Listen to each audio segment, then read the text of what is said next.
I first started visiting prisons in 1966. I haven't been to one in ages, and I'm not planning to ever visit one again. The BC Penitentiary was my inaugural experience, and it was terrifying. It was Alcatraz on steroids.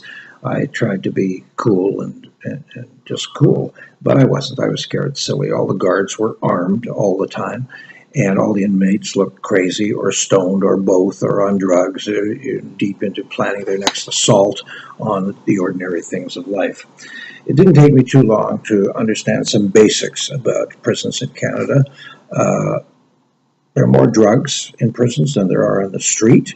Most guards are involved in drug dealing and in having sex with inmates.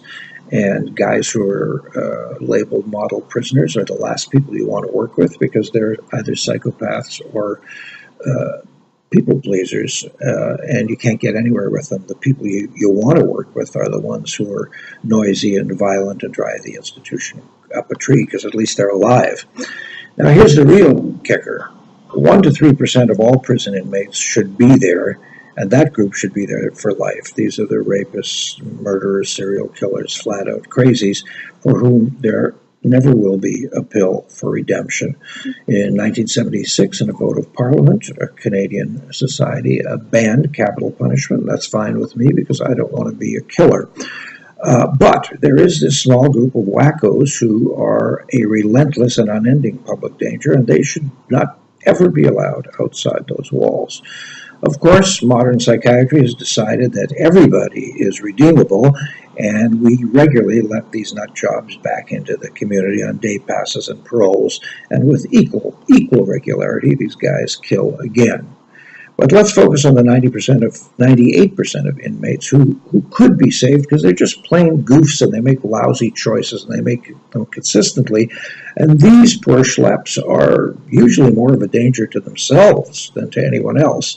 And we could get them back on track. Here's how. We don't have to get guards to study counseling or become PhDs in psychology, but we could teach them how to begin to ask simple and useful questions with inmates about who you are and how you operate and what you really want in life.